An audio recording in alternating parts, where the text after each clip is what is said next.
आहे आणि ते अर्धवट जळालेलं शरीर हातामध्ये घेऊन पूर्ण भारतभर भगवान शंकर फिरू लागले। ज्या वेळेला सर्व देवता एकत्र आले, सर्व देवता विचार करत आहेत की जोपर्यंत आता भगवान परमात्म्याचा क्रोध शांत होणार नाही तोपर्यंत हा यज्ञ पुन्हा त्या ठिकाणी सुरळीत होणार नाही। मग काय केलं पाहिजे? भगवान विष्णूने धनुष्याला बाण लावला। इकडे बघा माझ्याकडे। भगवान विष्णूने धनुष्याला बाण लावला आणि विचार केला की जोपर्यंत महादेवाच्या हातातलं सतीचं शरीर संपत नाही, नाहीसं होत नाही, तोपर्यंत भगवान शंकराचा राग शांत होणार नाही। मग धनुष्य बाण मारून त्या शरीराचे खंड खंड केले। त्या सतीच्या शरीराचे 52 खंड झाले आणि पूर्ण भारत देशामध्ये जिथे जिथे सतीच्या शरीराचे खंड पडले, तुकडे पडले, तिथे तिथे शक्तिपीठ निर्माण झालेले। 52 शक्तिपीठे आपल्या भारतामध्ये आहेत ना, ते पूर्ण सतीच्या शरीराचे तुकडे पडलेले आहेत। आणि त्या 52 शक्तिपीठांपैकी 3.5 शक्तिपीठ आपल्या महाराष्ट्रामध्ये आहे। 3.5 शक्तिपीठ आहे।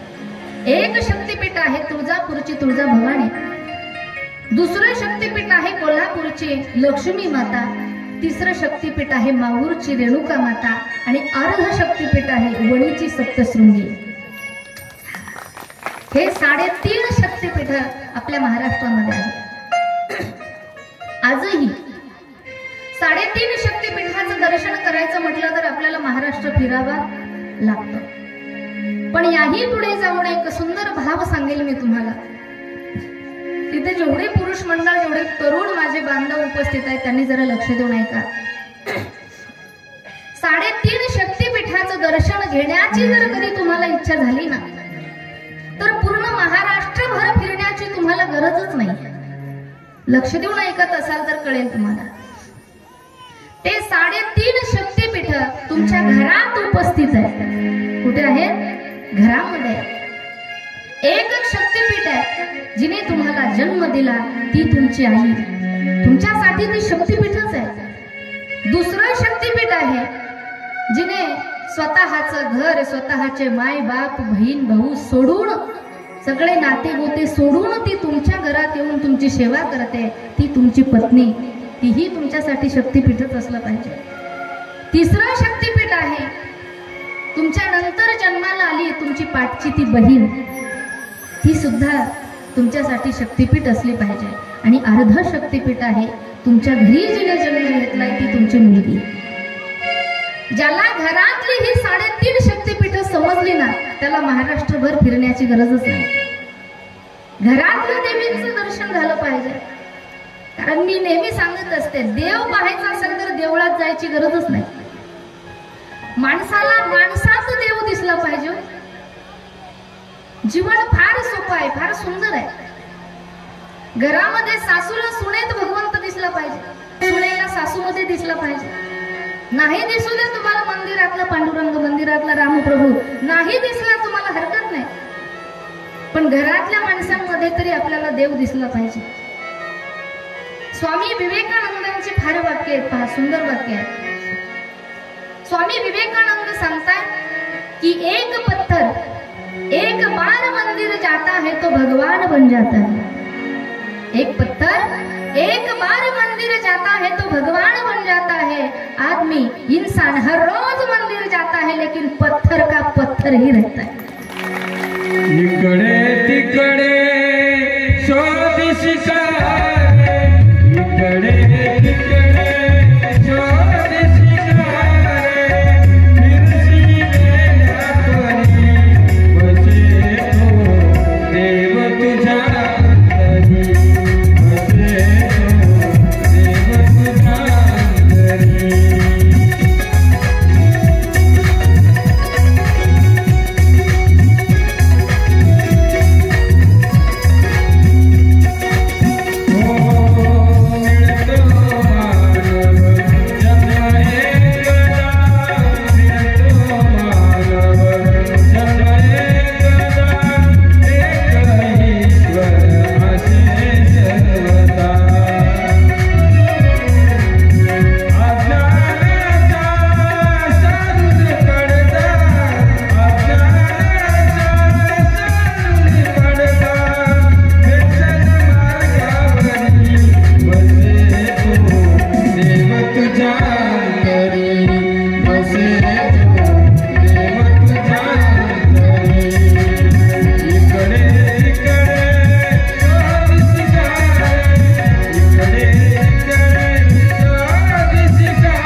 माणसाला देव शोधण्यासाठी दुसरीकडे जायची गरजच नाहीये.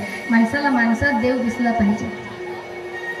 प्रत्येकाच्या ठिकाणी जर देव दिसला आणि प्रत्येकाच्या ठिकाणी जर प्रेम निर्माण झालं ना अंतःकरणामध्ये, मग जीवनाचा आनंद काही वेगळाच आहे. आज 52 शक्तिपीठ सतीच्या शरीराचे झाले आणि त्याच सतीचं एक स्वरूप म्हणून आपण आज या ठिकाणी वैष्णोदेवीची झाकी बनवलेली आहे. एकदा सती मातेचं नमन म्हणून सर्वांनी एकदा उठून उभे राहा. 1-2 मिनिटं आपण भगवतीचं भजन करणार आहोत आणि पुढची कथा पाहणार.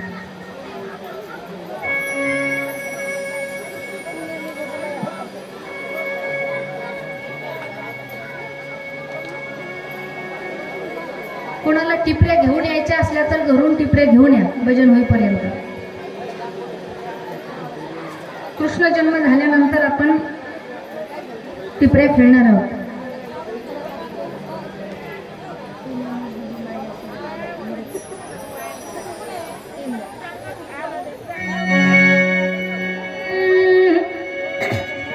आताही सर्वांनी आनंद घ्यायचा आहे.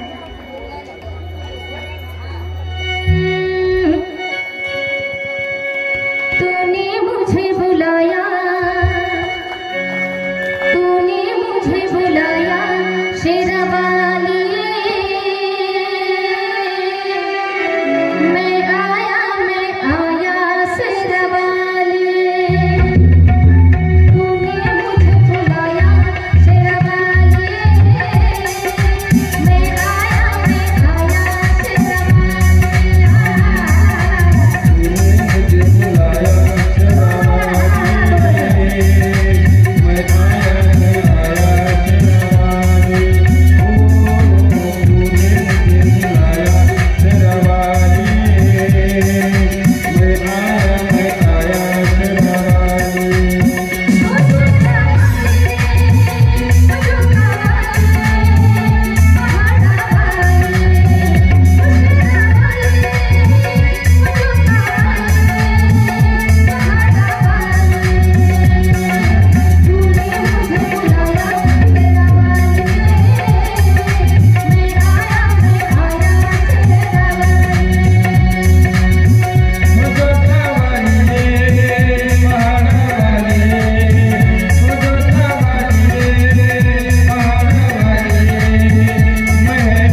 बसा आणि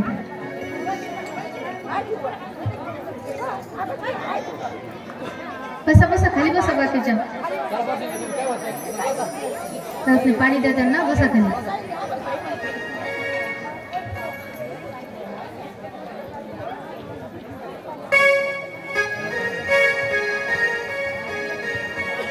भगवती जगदंबा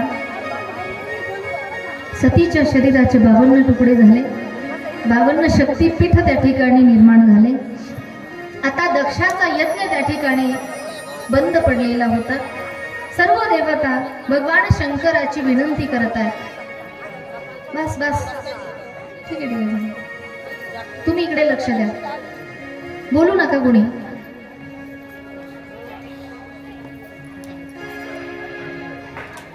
देवतांना काळजी वाटू लागली की अर्धवट त्या ठिकाणी दक्षाचा यज्ञ बंद पडलेला आहे यज्ञ मंडपामध्ये दक्षाचं धड त्या ठिकाणी पडलेलं आहे आता जोपर्यंत दक्षा जिवंत होत नाही तोपर्यंत यज्ञ पूर्ण होणार नाही मग सर्व देवता मिळून पुन्हा भगवान शंकराची विनंती करत आहे सर्व मिळून शरण आले भगवान शंकराला विनंती करू लागले भगवान भोले बाबाची कैलास के निवासी नमो पार पार हो नमो पार पार हो आयो शरण तिहारी भोले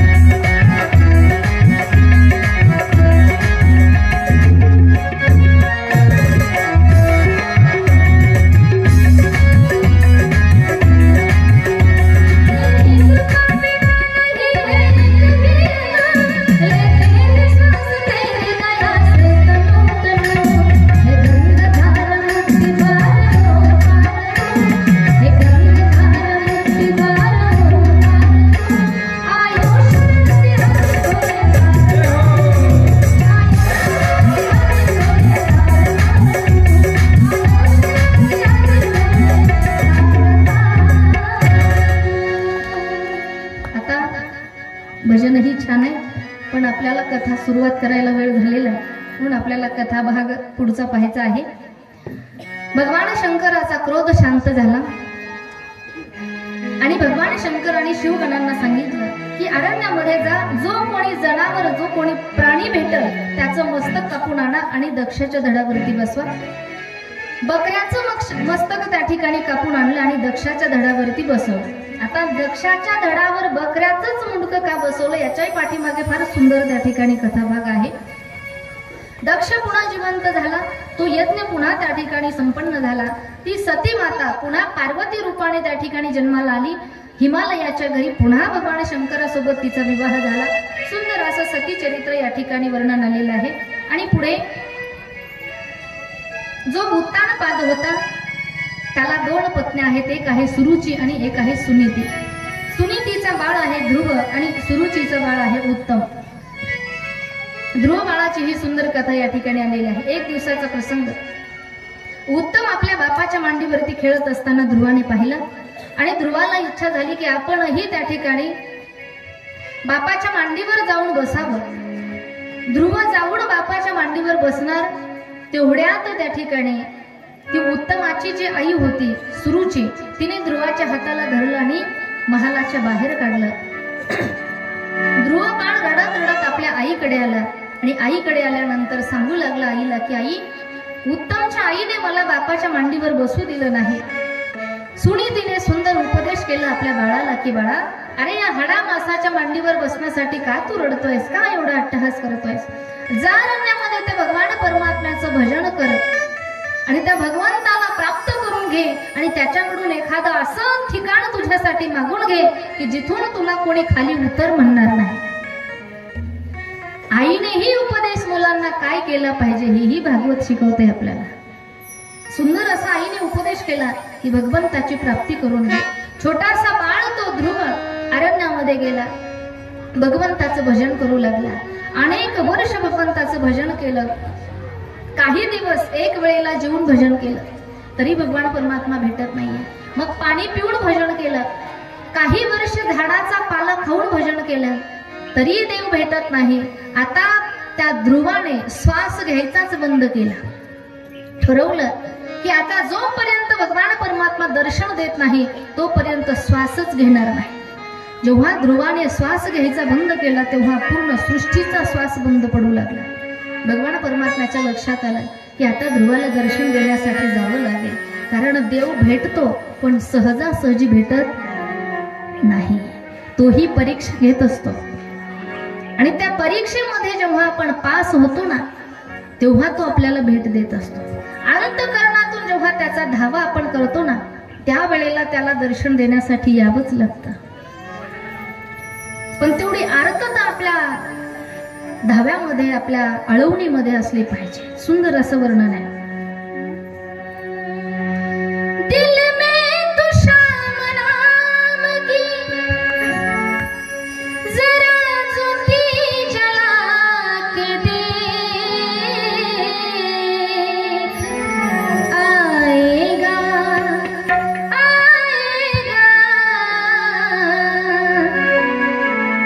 आएगा मेरा सावरा, तू दिल से बुला के देख, आएगा मेरा सावरा, तू दिल से बुला के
आपल्यालाही तो दर्शन देईल ना.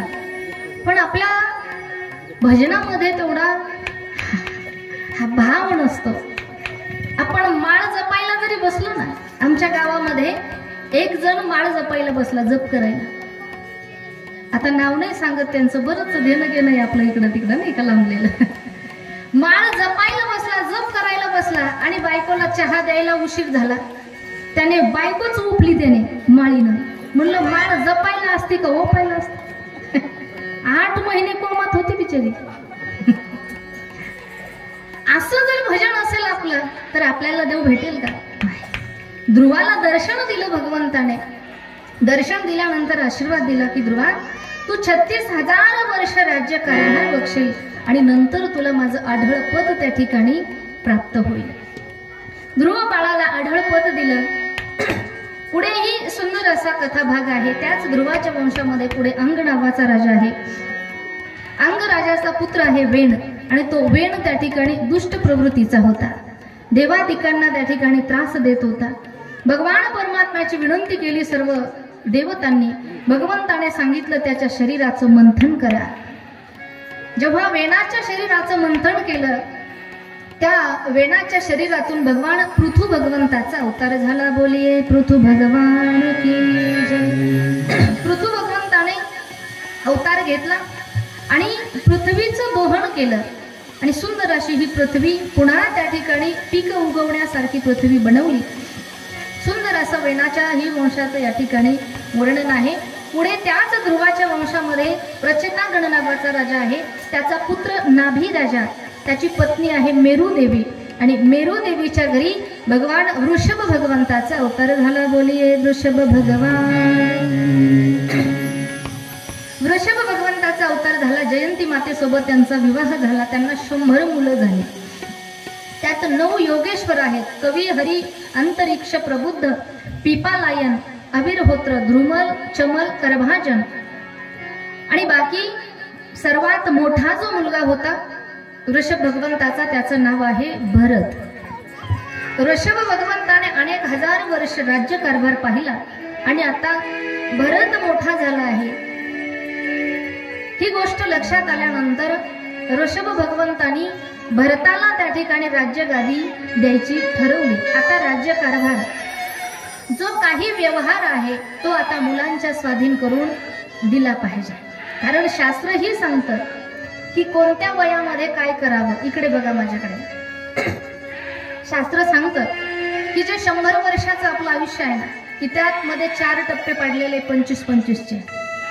पहिल्या 25 वर्षामध्ये काय करावं? प्रथमे नार्जितम विद्या, द्वितीयम नार्जितम धनम. 25 पर्यंत विद्यार्जन करायचं, शिक्षण घ्यायचं. 25 ते 50 पर्यंत धन कमवायचं. आणि 50च्या नंतर कुठला आकडा येतो? पुरुष मंडळ. 50च्या नंतरचा अंक कोणता? 51. त्या अंकातच, त्या नावातच त्याचा अर्थ दडलेला आहे. 50 वर्ष वय होईपर्यंत प्रपंच करायचा आणि 50च्या नंतर कळलं का? 51 लागल्याच्या नंतर एकट्याने उठायचं आणि वनामध्ये जाऊन भगवत चिंतन करायचं. 50 वर्ष झाले का कारभार मुलांच्या स्वाधीन करून द्यायचा, बरं का, आणि वनामध्ये निघून जायचं.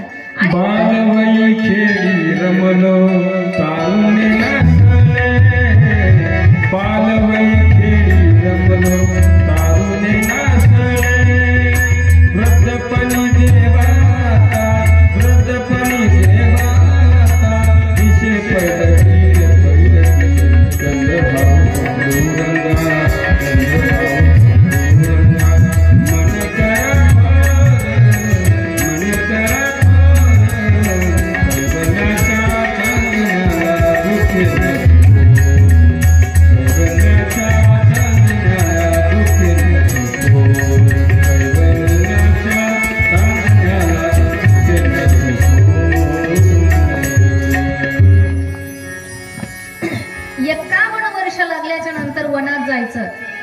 आणि स्वतःहून जर आपण वनात नाही गेलो, भजन नाही केलं, वनात जायचं म्हणजे कारभार पोरांकडे द्यायचा. म्हणजे घरातून उठून वावरात जाऊन बसायचं नाही.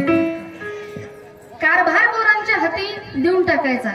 नाही तर मग तुम्ही जर 51 नाही झाले तर मग पोरं म्हणत असतात 52. कळलं का तुम्हाला?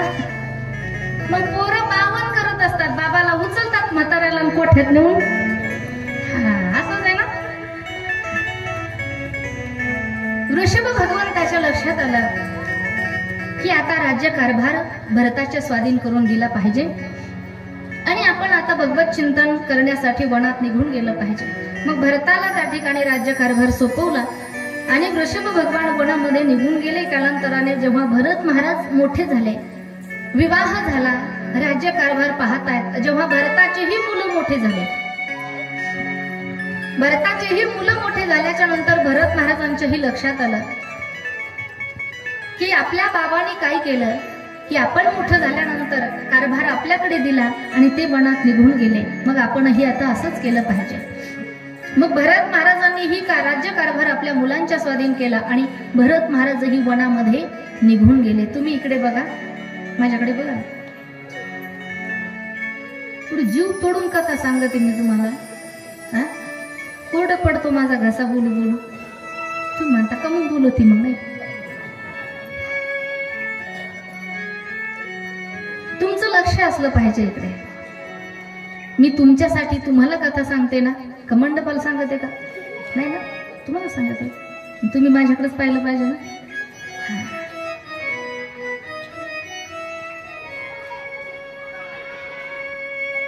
भरत महाराजांनी मुलाच्या स्वाधीन करून दिला राज्यकारभार आणि भरत महाराजही अरण्यामध्ये निघून गेले. सतत भगवंताचं चिंतन करत आहेत, रात्रंदिवस भजन करत आहेत. एक दिवसाचा प्रसंग, गंगेमध्ये स्नान करत असताना, सूर्याला जेव्हा अर्घ्य देत असताना तिथे एका सिंहाने गर्जना केली आणि त्या सिंहाची गर्जना ऐकून काही हरणी त्या ठिकाणी पाणी प्यायला आल्या होत्या ना, त्यातली एक हरणी गर्भवती होती आणि ती हरण त्या सिंहाच्या आवाजाने एवढी घाबरली ती हरण. घाईघाईने उडी मारायला निघाली तर तिच्या पोटातला जो गर्भ होता ना तो पाण्यातच पडला. छोटस त्या हरणाचं पिल्लू पाण्यातून वाहून जाऊ लागलं. पाण्यातून वाहून जात असताना भरताने ते पाहिलं. भरताला त्याची दया आली. भरत महाराजाने तो हरणाचं पिल्लू बाहेर काढलं, त्याला ऊब दिली, आपल्या कुटियावरती घेऊन गेले, त्याचा प्राण वाचवला.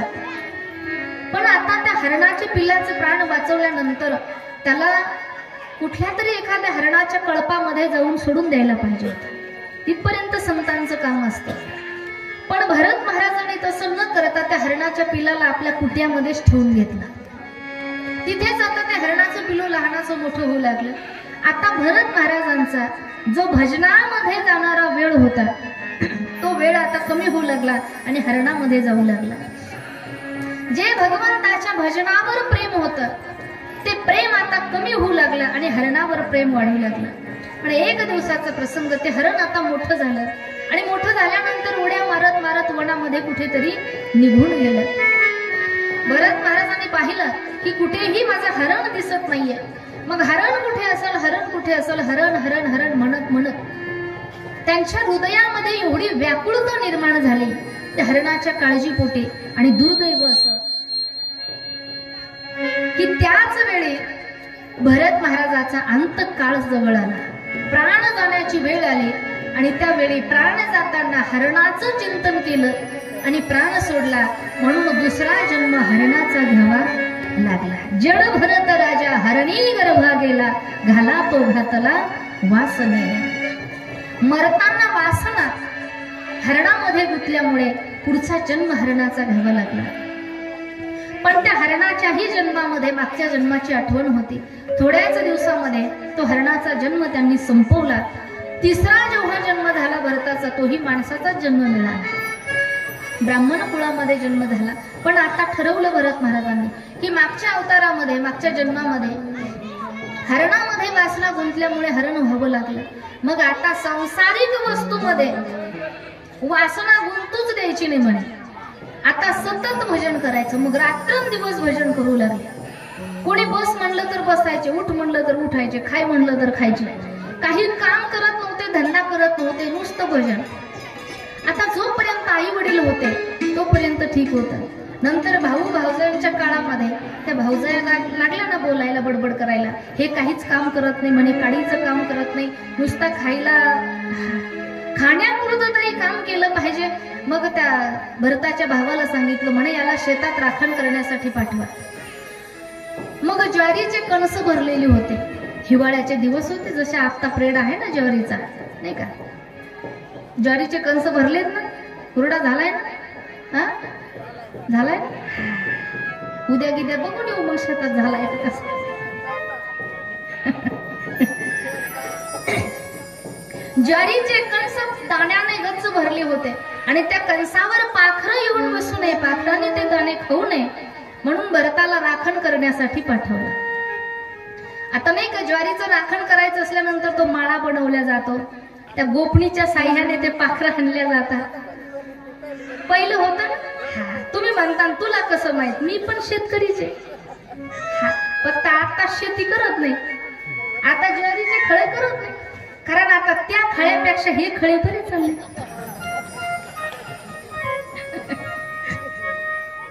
चला, भरत महाराजांना शेत राखण्यासाठी पाठवलं.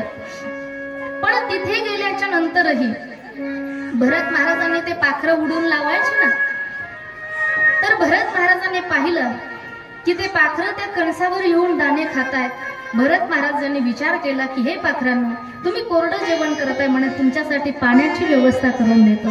प्रत्येक झाडाला पाण्याचे दुर्ग नेऊन बांधले आणि त्या पक्षाकडे, त्या पाखरांकडे बघून भरत महाराज म्हणू लागले काय, साधो ये जग राम बगीचा, साधो ये जग राम बगीचा।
मीही रामाचा आहे आणि हे जग सगळं रामाची बगीचा आहे। मग शेत राखण्यासाठी पाठवलं, तिथेही काही उपयोग झाला नाही, तिथूनही भरताला हकलून लावलं। आता अरण्यामध्ये फिरत असताना एक रघुगण नावाचा, त्या ठिकाणी त्या अरण्याचा एक सरदार होता त्या नगरीचा, त्याने देवी मातेला नवस केलं होतं की भगवती अंबिका, मला जर पुत्र प्राप्ती झाली तर मी तुला नरबळी देईल म्हणे। आणि कर्म धर्म संयोगाने कालांतराने त्याला पुत्र प्राप्ती झाली आणि त्याने आता नरबळी द्यायचं ठरवलं। सेवकांनी या भरत महाराजांनाच पकडलं, देवी पुढे नेऊन उभं केलं। आता वेळ नव्हता आपल्याकडे, पटकन पकडलं आणि कमी वेळ असल्यामुळे लगेच देवीच्या समोर त्या ठिकाणी उभं केलं। आणि आता एक काळकुंट पुरुष एक धारदार शस्त्र घेऊन उभा राहिला, भरताला मान खाली करायला लावली आणि आता ते शस्त्र भरताच्या मानेवर टाकणार तेवढ्यात त्या मूर्तीतून ती देवी प्रगट झाली आणि त्या देवीने त्या भरताचं त्या ठिकाणी रक्षण केलं। कारण देवी माता कधीही आपल्या मुलाचा बळी मागत नाही। आता आपल्याकडे एक पद्धत आहे बघा, देवीला बकरे कापतात का? आपल्याकडे कापतात ना? बरं, देवी ते बकरच का मागते? तिनं एखादा वाघ मागितला पाहिजे। वाघाचा बळी कधी मागत नाही ती, गरीब आपलं ते बकरू असतं आणि त्याचा बरं याच्याही पुढे इकडे बघा माझ्याकडे, देवीच्या पुढं ते बकरं कापतात, देवीला कापतात ना, कसं आहे पुरुष मंडळ? देवीलाच बकरं कापतात ना, मग ते बकरं देवीला कापल्यानंतर तिथं देवी पुढंच पडून द्यायचं ना, ती आपलं खाईन नाही तर काही करेन, काय की नाही? पण देवीला कापतात बकरं, पण देवी पुढे काय ठेवतात तो? हा हा, तुम्हाला चांगलं माहिती आहे समजा। त्या खुराट, बरं मी असंच एका दादाला विचारलं बरं का, सुलाने काका, असं एका बाबाला मी विचारलं, म्हटलं बाबा तुम्ही देवीच्या पुढं बकरं कापलं, पण देवीच्या पुढं नुसत्या खुराच का ठेवल्या? त्या बाबाने सांगितलं म्हणे, शारदाताई त्या खुरा सुद्धा देवीला भेटल्या नसत्या म्हणे, त्या खुरा देवी पुढेच का राहतात? कारण त्या शिजतच नाही।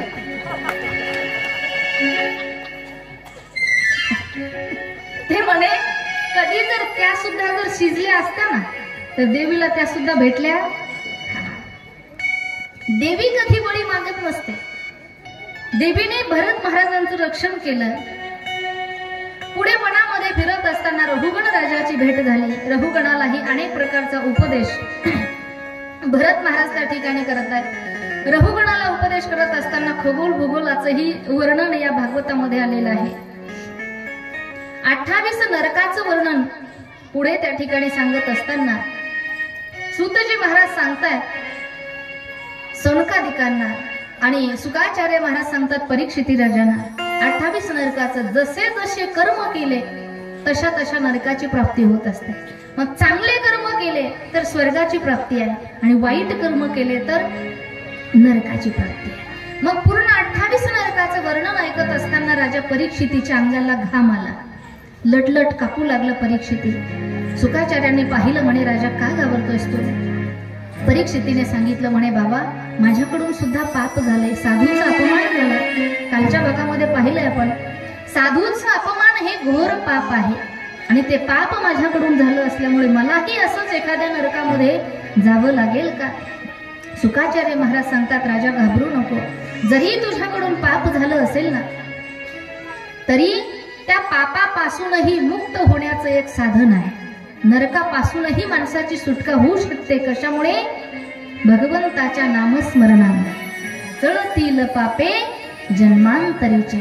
अनेक जन्माची जरी पाप असली आणि भगवंताचं भजन केल्यानंतर, नामस्मरण केल्यानंतर त्या पापाची ही होळी होते. मग असे कुणाच्या पापाचा नाश झाला? तर सुंदर असं आजामेळ्याचं वर्णन या ठिकाणी आलेलं आहे. नामाचं महत्व. आजामेळा एक ब्राह्मण कुळामध्ये जन्माला आला. सात्विक ब्राह्मण होता, पूजा अर्चा करत होता. पण एक दिवस सीता सामुग्री घेऊन घरी येत असताना एक वाईट दृश्य पाहिलं आजामेळ्याने. वाईट दृश्य. आणि डोळ्याने काय पाहावं यालाही शास्त्र आहे. सुंदर कथेतून भाव आपल्याला घेण्यासारखे. डोळ्याने काय पाहावं, कानाने काय ऐकावं, तोंडाने काय बोलावं, हेही आपल्याला संतांनी सांगितलंय नाही का? सांगितलंय आपल्याला की डोळे तुम्ही घ्या रे सुख, पहा टीव्हीचे ते मुख. असं म्हणलेत का? नाही. पहा विठोबाचे मुख, नाही का? तुम्ही ऐका रे कान, पंतप्रधानाचे गुण. असं आहे का? माझ्या विठोबाचे गुण. घेई घेई माझे वाचे, गोड नाम विठोबाचे. मग डोळ्याने काय पाहावं?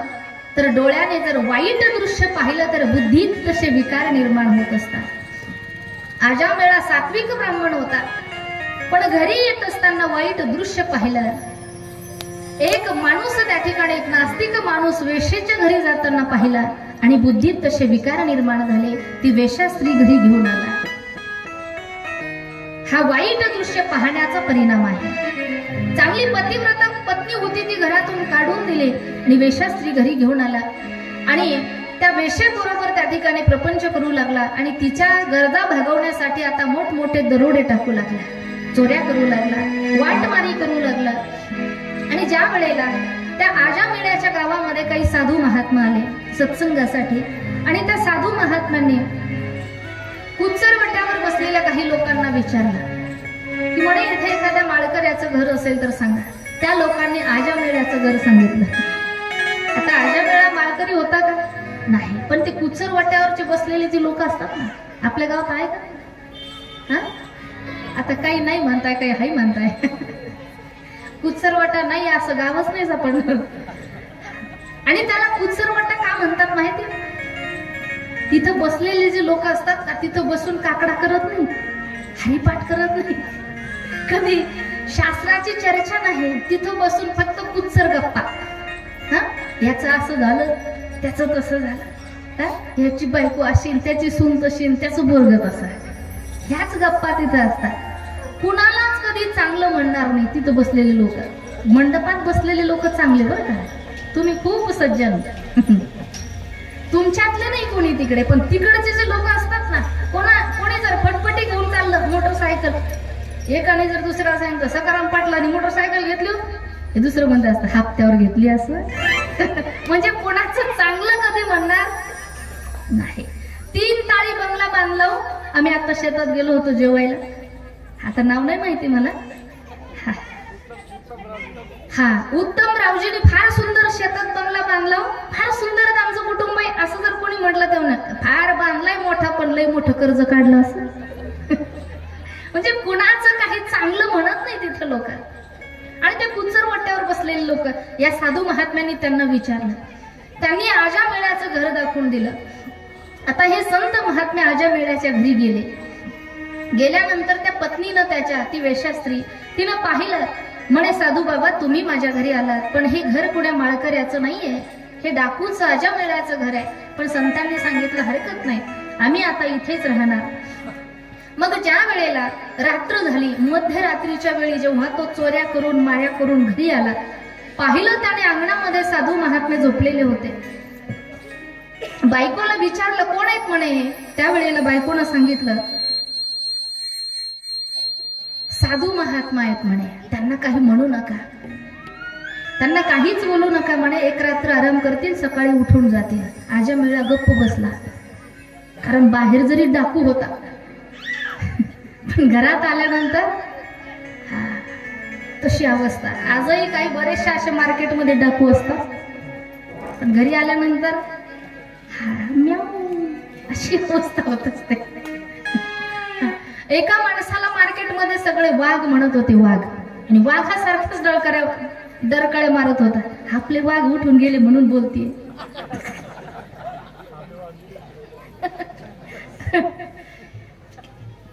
वाघ म्हणत होते लोक. एक जणाने विचारलं म्हणे का हो, तुम्हाला मार्केटमध्ये जसं वाघ म्हणतात, तुम्ही वाघासारख्या डरकाळ्या फोडताय, घरी गेल्यानंतरही तुम्ही वाघच असता का? लक्ष देऊ नका. विचारलं त्याने, घरी गेल्यानंतरही तुम्ही वाघच असता का? तो म्हटला हो, घरीही वाघच असतो, पण वाघावर दुर्गा देवी आरूढ होती. कळलं का तुम्हाला? नाही कळायला का? ब्रह्मचारी आहेत का काय म्हणा आम्ही. तसा तो आजामेळा बायकोचं ऐकलं त्याने,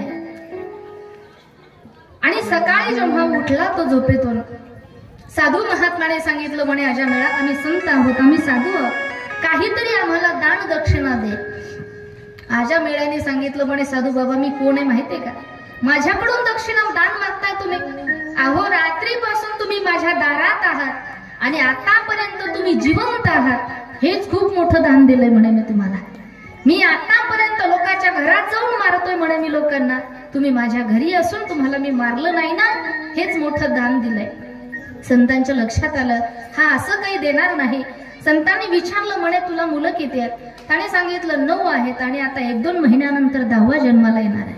साधूंनी सांगितलं जो 10वा जन्माला येणार आहे ना, त्याचं नाव तू नारायण ठेव म्हणे. ठीक आहे म्हणे. साधू महात्मे निघून गेले. 2 महिन्यानंतर जो मुलगा जन्माला आला त्याचं नाव त्याने नारायण ठेवलं. आणि जो सगळ्यात छोटा मुलगा होता, सतत त्याचं नाव घेऊ लागला. नारायण आला का? नारायण उठला का? नारायण जेवला का? नारायण झोपला का? नारायण नारायण नारायण म्हणत म्हणत तो जीवन व्यतीत करू लागला. आणि एक दिवसाचा प्रसंग, आता वय झालं, आणि जेव्हा त्याचा अंत काळ जवळ आला, प्राण जाण्याची वेळ आली, त्यावेळेला यमाचे दूत त्याला नेण्यासाठी आले. आजामेळ्याला यमाच्या दूतांनी पास टाकला आणि त्याचा प्राण ओढू लागले. प्राण ओढत असताना त्याला त्रास होऊ लागला आणि तो आपल्या मुलाचा धावा करू लागला. नारायणा धाव, नारायणा धाव, नारायणा धाव असं म्हणत असताना भगवंताच्या कानावर तो आवाज पडला. आणि भगवान परमात्म्याने आपले पार्षद विमान घेऊन पाठवले. कुणीतरी माझा भक्त माझा धावा करतोय, त्याला घेण्यासाठी जा. एकीकडे यमाचे दूत ओढतायत, एकीकडे देवाचे दूत ओढतायत. यमाचे दूत म्हटले हे आमचं गिरायक आहे, कारण आयुष्यभर याने पाप केलंय, चोऱ्या केल्यात, हत्या केल्या, याला आम्ही घेऊन जाणार यम लोकामध्ये. पण देवाचे दूत म्हटले आयुष्यभर जरी त्याने पाप केलं असेल ना, शेवटी आमच्या देवाचं नाव घेतलंय. काय केलंय? शेवटी आमच्या देवाचं नाव घेतलंय, म्हणून ते आमचं गिरायक आहे, त्याला आम्ही घेऊन जाणार. यमदूताला परत जावं लागलं. कशामुळे? देवाच्या नावामुळे. मग आपल्यालाही वाटतं ना? बरं मला सांगा, नारायणा धाव म्हटला, पण देवाचं म्हणून नाव घेतलं होतं का? कसं आहे? मुलाचं नाव घेतलं तरी सुद्धा उद्धार झाला. मग याचं कारण काय आहे? आपल्याला शेवटी जरी देवाचं नाव नाही आठवलं, किमान आपल्या मुलाचं तरी आठवेल ना, म्हणून आपल्या मुलाचे नाव देवाच्या नावाने ठेवले पाहिजे. हा भाव या कथेतून आपण घ्यायचा. आता मला सांगा, इथं बसलेल्यांपैकी किती मावशांच्या मुलाचे देवाचे नाव आहे? आता तर आता काळामध्ये आपण दुसऱ्या देशातली संस्कृती आणली. आपल्या देशातले नावच नाही ते बंटीन, स्वीटीन, पिंकी, हे नाव आपल्या देशातले नाहीच आहे. मला सांगा, मुलाचं नाव राम असलं पाहिजे, कृष्ण असलं पाहिजे, हरी, नारायण, गोविंद, मुकुंद, माधव, केशव अशी नावं असले पाहिजे. मुलीचे नाव राधा, रुक्मिणी, सकू, जना, मीरा अशी नावं असले पाहिजे, जेणेकरून आपल्याला सहज देवाचं नाव मुखाला आलं पाहिजे. एखाद्या मुलीचं नाव मीराबाई जरी असलं आणि जे संतांची नाव आहेत ना ते उच्चारतानाही किती सुंदर भाव प्रगट होतो बघा तुम्ही. जनाबाई, मीराबाई, सखूबाई, किती गोड भाव चेहऱ्यावरती प्रगट होतो. आणि त्याच मुलीला जर तुम्ही पिंकी म्हणत असाल तर बघा बरं, पिंकी तोंडाचा आकार कसा होतो, चेहऱ्यावरचा भावच बदलून. आणि आणखी पुढे ऐका, जोपर्यंत ती पिंकी छोटी छोटी असते 10 वर्षाची 5 वर्षाची असते ती पिंकी तोपर्यंत ठीक आहे तिला पिंकी म्हणणं. पण जर तीच पिंकी 80 वर्षाची झाली मग कसं होणार? मग त्या आजी झाल्यावर ती पिंकी मग पिंकी आजी म्हणणार का? बघा बरं ते जुळतंय का? नाही. मग देवाच्या नावाने मुलाची नावं ठेवले पाहिजे जेणेकरून आपला उद्धार होईल. मग कथा नुसती ऐकायची, टुळू पाहायची, संपली का कपडे झटकायचे निघून जायचे, एवढ्या पुरती कथा मर्यादित नसावी. काहीतरी बदल झाला पाहिजे. एवढा मोठा खटाटोप करायचा, एवढा मोठा खर्च. आता किती खर्च आहे आपल्या सप्ताहाचा? हा, तुम्हीच करताना गावकरी, एवढा मोठा खर्च आपला होतोय ना. मग त्याचा आउटपुट काहीतरी मिळालं पाहिजे ना, त्याचा फायदा काहीतरी झाला पाहिजे, काहीतरी बदल झाला पाहिजे. आता ही भागवत कथा ऐकून आपल्या गावात जन्माला आलेल्या 4 मुलांची जरी नावं देवाच्या नावाने पडले ना तरी या भागवताचं सार्थक झालं, काचीच झालं भागवताचं. देवाचं नाव आपल्या मुखाला आलं पाहिजे, आपल्या घरात देवाची नावं ठेवले पाहिजे. आजा मेळ्याचा उद्धार झाला, आयुष्यभर त्याने पाप केलं पण शेवटी मुलाचं नाव नारायण घेतलं म्हणून त्याच्यासाठी विमान पाठवलं आणि त्याचा उद्धार झाला. गोपाल कृष्ण भगवान की. सुंदर अशी आजा मेळ्याची कथा या ठिकाणी वर्णन आलेलं आहे. आणि पुढे वत्रासुराच्याही वधाची कथा पुढे आलेली आहे. आणि एक दिवसाचा प्रसंग, ज्या हिरण्याक्षाला मारलं होतं भगवान परमात्म्याने, आपण मगाशी कथा ऐकली सृष्टी विस्ताराच्या कथेमध्ये, त्या हिरण्याक्षाचा एक भाऊ आहे हिरण्यकश्यपू. त्या हिरण्यकश्यपूने ठरवलं होतं की या भगवंताने वराह अवतार घेऊन माझ्या भावाला मारले ना तर या भगवान परमात्म्याचं नाव मी कुणाला घेऊ देणार नाही. मग त्याच्या नगरीमध्ये तो कुणालाच देवाचं नाव घेऊ देत नव्हता. त्यालाही देवाचं नाव आवडत नव्हतं आणि दुसऱ्याने घेतलेलंही जमत नव्हतं. आजही असे काही हिरण्यकश्यपूच्या कुळातले लोक जन्माला आले. आपल्या गावात कोणी नाहीये बरं का, आपल्या गावातलं नाही, पण बऱ्याच ठिकाणी असं होतं. सप्ताह चालू झाला की त्यांच्या कपाळावर आढ्याच पडतात. झालं रे म्हणतात सुरू यांचं. आता 8 दिवस काही झोपा घेऊ देत नाही. त्याला म्हणलं पाहिजे तिकडे येड्या बाबळीत पालथा पड ना 8 दिवस, कशाला मरतो गावात? ज्याला देवाचं नाव आवडत नाही, ज्याला सप्ताह, ज्याला कथा कीर्तन आवडत नाही, तो माणूसच नाही. असं मी सांगते असं नाही. नाव घेऊन येती देवाचे ते बीज हिरण्यकश्यपूचे, संत महात्मे सांगतात. तो राक्षसाच्या मुळातला आहे असं समजावं. आणि हिरण्यकश्यपूने कुणालाही देवाचं नाव घेऊ दिलं नाही आणि स्वतःही घेत नव्हता. आणि ब्रह्मदेवाची त्याने तपश्चर्या केली आणि ब्रह्मदेवाला वरदान मागून घेतले की मला मरणच नको. ब्रह्मदेवाने सांगितलं तुला मरावं लागणार आहे.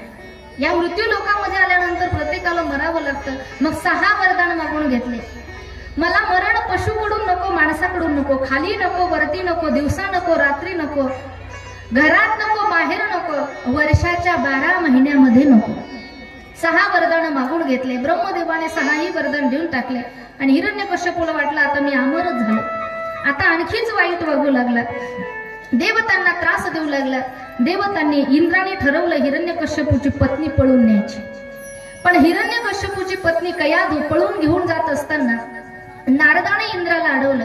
सांगितलं तुला कयाधूला पळून नेता येणार नाही, कारण तिच्या पोटी जो जन्माला येणार आहे तो महान भगवत भक्त असणार आहे आणि त्याच्यासाठी भगवान परमात्मा अवतार घेणार आहे. मग कयाधूला नारदाच्या आश्रमावरती ठेवलं आणि त्या ठिकाणी ठेवून इंद्र निघून गेला. कयाधूने प्रल्हादाला जन्म दिला. तो प्रल्हाद भगवंताचं भजन करू लागला. भजन केल्यानंतर अनेक प्रकाराने मारण्याचाही प्रयत्न केला हिरण्यकश्यपूने. तुम्ही इकडे बघा, कथा ऐका, ते येणारच आहे, पुढे वेळ आहे त्यांना. मारण्याचा प्रयत्न केला पण प्रल्हाद मरत नाहीये. हिरण्यकश्यपूने विचारला, अरे प्रल्हादा, अशी कुठली शक्ती म्हणे तुझ्यामध्ये का तू कशानेच मरत नाहीयेस? हिरण्यकश्यपूने विचारल्यानंतर प्रल्हादाने सांगितलं म्हणे, बाबा ती शक्ती माझ्या भगवंताची आहे, जी तुमच्यामध्येही आहे आणि माझ्यामध्येही आहे. हिरण्यकश्यपूने विचारलं म्हणे, सांग कुठे आहे तुझा भगवंत? त्याने सांगितलं, भगवंत कुठे आहे हे विचारण्यापेक्षा तो कुठे नाहीये हे विचारा ना, कारण सगळीकडे माझा देव आहे. विठ्ठल जळी स्थळी भरला, सगळीकडे माझा भगवान परमात्मा आहे. हिरण्यकश्यपूने विचारलं, सांग म्हणे या खांबामध्ये तुझा देव आहे काय? प्रल्हादाने सांगितलं, हो म्हणे बाबा, खांबामध्येही माझा देव आहे, मग का दिसत नाही? प्रल्हादाने सांगितलं, बाबा त्याला बोलवावं लागतं, तो तसा येत नाही, बोलवा म्हणे मग बाबाला. प्रल्हादाने सांगितलं, बरोबर. आता हिरण्यकश्यपू राक्षस होता, तो काय येग येग विठाबाई थोडी म्हणणार होता, राक्षस होता तो. त्याने त्या खांबावर लात मारली आणि लात मारल्या बरोबर खांबावर लात मारली दुर्जने, खांबावर लात मारली दुर्जने, खांबावर लात मारली दुर्जने, खांबावर लात मारली दुर्जने.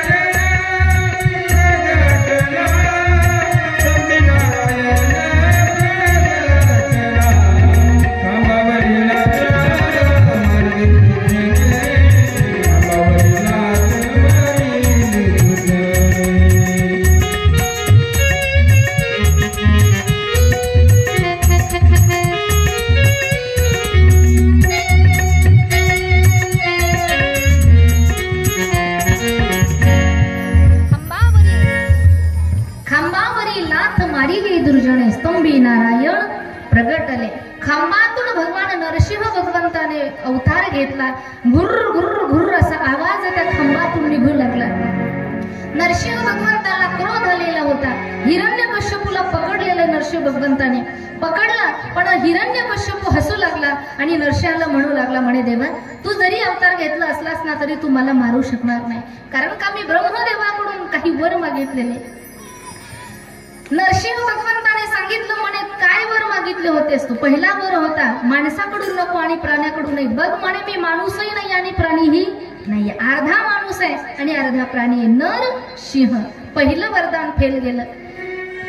दुसरं वरदान होतं खाली नको आणि वरती नको, बघ म्हणे माझ्या मांडीवर घेतलेलं आहे तुला.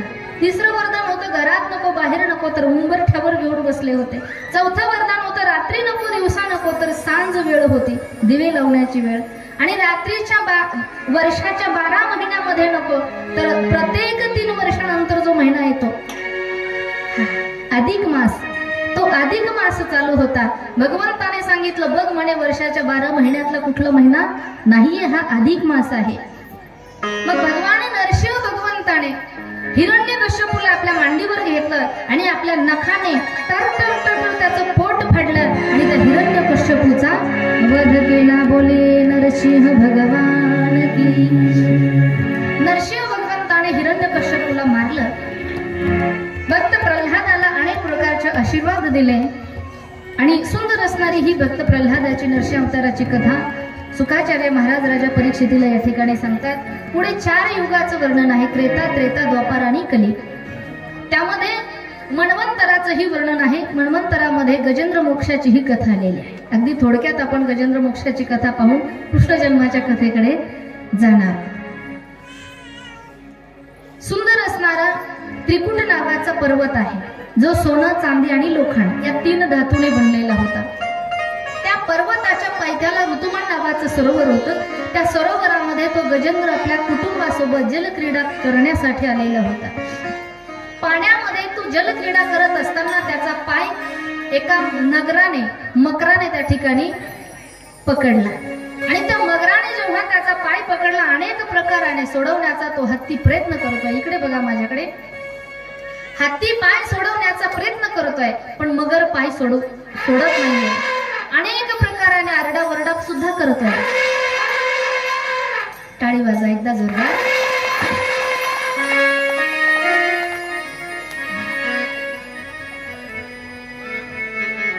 त्याच्या ज्या पत्न्या होत्या त्या पत्न्याही सोडवण्याचा प्रयत्न करतात, पण सुटत नाहीये, निघून गेल्या. मुलं होते, मुलांनी विचार केला की आता अनेक दिवस झाले म्हणे बाबांचं भांडण चालू आहे, आपण मिटवतोय पण भांडण काही मिटवत नाहीये. आता आपण टाकलेल्या रजा आता संपल्या म्हणे, आता जर जास्त दिवस थांबावं तर नोकरीवर बेततंय आपल्या, नाही का. मग गजेंद्रासाठी मुलंही थांबले नाही, गजेंद्राला सोडून गेले, नातवंडही गेले. आता गजेंद्र एकटा पडला होता आणि दुःखाच्या समयामध्ये माणूस नेहमी एकटाच पडत असतो. मी कालही सांगितलंय की जोपर्यंत सुख असतं ना तोपर्यंत सगळे आपल्या सोबत असतात, पण दुःखाच्या वेळी कुणीही आपल्या सोबत नसतात, नाही का.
आपल्या नातेवाईकांपैकी कुणीही आपल्याला सोडवत नाहीये.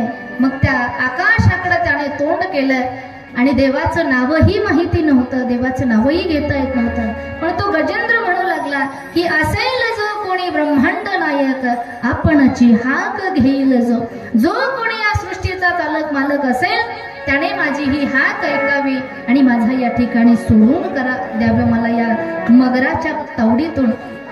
भगवान परमात्माने गजेंद्राची हाक ऐकली आणि भगवान हरी रूपाने त्याच्या समोर प्रगट झाला आणि त्या गजेंद्राला मकराच्या तावडीतून त्या ठिकाणी सोडवलं आणि दोघांचाही उद्धार केला. बोले हरी भगवान.